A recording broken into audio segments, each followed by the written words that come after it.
नमस्ते, मैं रीना ढिल्लों एक बार फिर से आपका स्वागत करती हूँ अपने यूट्यूब चैनल हिंदी विषय श्रृंखला में। तो हम इससे पहले सिद्ध साहित्य, नाथ साहित्य पढ़ चुके हैं और अब हम पढ़ेंगे जैन साहित्य। तो जैन शब्द जिन धातु से निकला है जिसका शाब्दिक अर्थ होता है विजेता। जो भी जैन समाज है तो उनके धर्म की क्या विशेषताएं हैं, वो कैसे क्या बने हैं, उस धर्म के बारे में आज हम पढ़ेंगे। अर्थात जो सांसारिक विषय वासनाओं पर विजय पा ले उसे जैन कहा जाता है। सांसारिक विषय वासनाओं पर, ठीक है, लोभ मोह क्रोध, इन कवियों ने जैन धर्म का प्रचार प्रसार करने के लिए नैतिकता, आचरण, सदाचार, उपदेश आदि नैतिक गुणों से संबंधित साहित्य की रचना की थी। इसे ही जैन कवियों ने चरित, फागु, रास जैसी शैली को अपनाया कि भाई ये संदेश देने के लिए इन्होंने चरित लिखे, फागु लिखे, रास लिखे। ठीक है, ये शैलियां हैं लिखने की। जैन मत के प्रभाव में अधिकांश काव्य गुजरात, राजस्थान और दक्षिण में रचा गया। किसके कहाँ कहाँ? गुजरात, राजस्थान और दक्षिण में जैन साहित्य रचा गया। सबसे पहले हमारे जो जैन कवि आते हैं स्वयंभू। इनकी जो समय सीमा है वो 7वीं-8वीं शताब्दी माना जाता है। इन्हें जैन साहित्य का प्रथम सिद्ध कवि स्वीकार किया जाता है। स्वयंभू का शाब्दिक अर्थ है जो स्वयं उदय होता है। ठीक है, जो स्वयं उदय होता है। स्वयंभू को अपभ्रंश का वाल्मीकि भी कहा जाता है। इनका समय 7वीं-8वीं शताब्दी माना जाता है। और इनके जो ग्रंथ है पौम चरियु, इसमें 5 कांड हैं। यह राम कथा पर आधारित है। पौम चरियु को स्वयंभू के पुत्र त्रिभुवन ने पूरा किया था। पौम चरियु में सीता को रामचरितमानस की सीता से आधुनिक नारी बताया गया है। ठीक है, जो रामचरितमानस में जो सीता का जो चरित्र चित्रण है तुलसीदास जी ने किया है, तो उससे आधुनिक पौम चरियु की सीता है। इसमें वह क्या है कि हिंदू धर्म की बुराइयों का विरोध करती है और जैन धर्म अपना लेती है। यह मिथ पर आधारित प्रथम रचना मानी जाती है। ठीक है, मिथक पर आधारित। नोट इम्पोर्टेंट बात क्या है कि राहुल सांकृत्यायन ने राम कथा पर आधारित पौम चरियु को सबसे उत्तम महाकाव्य की संज्ञा दी है। ठीक है, राहुल सांकृत्यायन ने। और एक बात और है कि जो मिथक क्या होता है कि ऐसी दंत कथा, जो ग्रीक भाषा के माइको शब्द से निकला है मिथक, और ऐसी दंत कथा जो समय के साथ हमारी भावनाओं के अनुसार बदल जाती है। ऐसी दंत कथा जो समय के साथ हमारी भावनाओं के अनुसार बदल जाती है।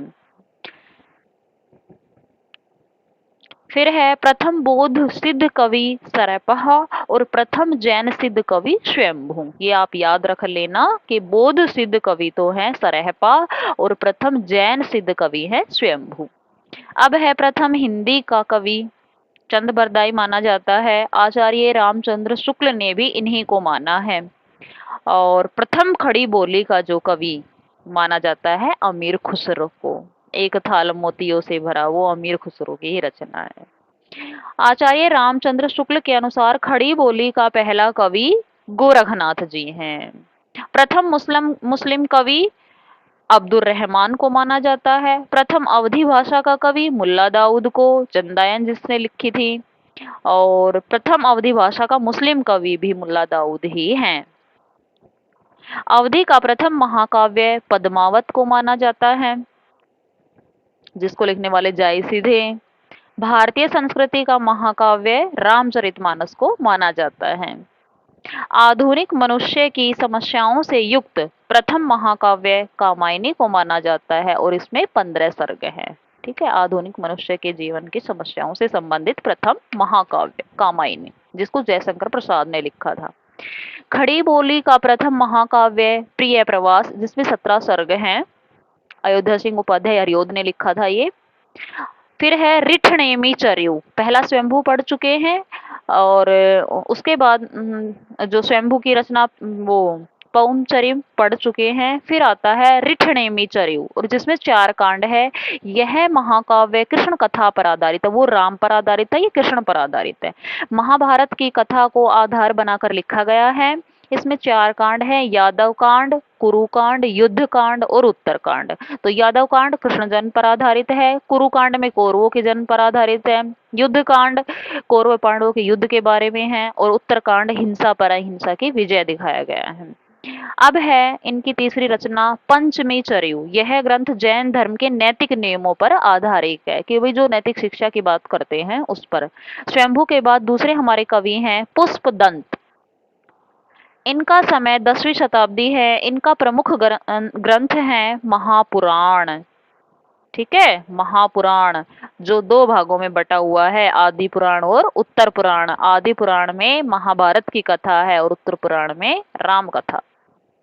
फिर है हमारे देवसेन, जो इनकी एक प्रमुख रचना है श्रावकाचार, जो 1933 ईस्वी में लिखी थी इन्होंने। इनके जो अन्य ग्रंथ हैं न्याय चक्र, दर्शन सार, भाव संग्रह है, आराधना सार, तत्व सार और वृहद न्याय चक्र। ठीक है, तो ये सब इनके देवसेन के हैं। आगे चलते हैं। इनके न्याय चक्र को लघु न्याय चक्र भी कहा जाता है। इनकी जो रचना है न्याय चक्र, उसको लघु न्याय चक्र भी कहा जाता है। वृहद न्याय चक्र का वास्तविक नाम है दव सहाव पयास। ये भी आप ध्यान कर लेना, वृहद न्याय चक्र का दूसरा नाम है, असली जो नाम है दव सहाव पयास। द्रव स्वभाव प्रकाश, यह इसका हिंदी अर्थ है। ठीक है, यह ग्रंथ पुरानी हिंदी की अपभ्रंश भाषा में लिखा गया था, लेकिन अब यह प्राकृत भाषा में भी मिलता है। कुछ विद्वानों का मानना है कि दव सहाव पयास की रचना देवसेन के शिष्य माइल धवन ने की थी। डॉक्टर गणपति चंद्र गुप्त ने शालिभद्र सूरी को हिंदी का प्रथम कवि माना है। भरतेश्वर बाहुबली रास इनकी रचना है तथा इसे जैन रास काव्य परंपरा का प्रथम ग्रंथ माना जाता है। ठीक है, इनका स्क्रीनशॉट ले लें और बाद में आराम से तसल्ली से पढ़ लें। एक बार मैं पढ़ के बता देती हूँ। अगला है शालिभद्र सूरी। इनका जो ग्रंथ है भरतेश्वर बाहुबली रास 1184 ईस्वी में, और इसको एक खंड काव्य है ये। जो अन्य जैन कवि हैं उनको भी पढ़ लेते हैं। मुनिराम सिंह जिसने लिखा पाहुड़ दोहा, मेरुतुंग, प्रबंध चिंतामणि, आशगु कवि, चंदनबाला रास 35 छंद हैं इसमें, हेमचंद्र, शब्दानुशासन। आशगु कवि की 2 हैं, एक जीव दया रास भी है जो 1200 ईस्वी में लिखी गई है, और हेमचंद्र ने शब्दानुशासन और देसी नाम माला इज द मोस्ट इम्पोर्टेंट शब्दानुशासन। इसे प्राकृत भाषा का कोश कहा जाता है क्योंकि इसमें प्राकृत व्याकरण मिलता है, क्योंकि इसमें प्राकृत व्याकरण मिलता है। फिर आते हैं हमारे कुछ इम्पोर्टेंट बातें कि हेमचंद्र को अपने समय का कलिकाल सर्वज्ञ कहा जाता है। सर्वज्ञ मतलब सब कुछ जानने वाला। जोइंदू, इनकी रचना है परमात्म प्रकाश योगसार, और जो धनपाल है उनका अपभ्रंश का पहला प्रबंध काव्य है भविष्यत कहा और भविष्यत कथा। अपभ्रंश में भविष्यत कहा गया और हिंदी में इसको भविष्यत कथा कहा गया। इसमें भविष्यत नामक वणिक पुत्र की कथा कही गई है। वणिक मतलब बानिये के पुत्र की, बणिये की। लक्ष्मीधर ने प्राकृत पेंगलम, इसका छंद शास्त्र से संबंध है, इसके टीकाकार विद्याधर हैं। जिनदत्त सूरी ने उपदेश रसायन रास ग्रंथ लिखा। और आदिकाल की कुछ प्रमुख रचनाएं हैं, ये आप खुद पढ़ लेंगे, नहीं तो वीडियो बहुत ज्यादा बड़ी हो जाएगी। ठीक है, कुछ नहीं समझ में आएगा कमेंट में पूछ लेंगे। ये लीजिए, बहुत सारी रचनाएं हैं और नेट जेआरएफ से संबंधित मैटर की कोई कमी नहीं है। जून 2024 से पहले आपका करवा कर ही रहूंगी। आप ये विश्वास मेरे ऊपर बनाए रखें। धन्यवाद।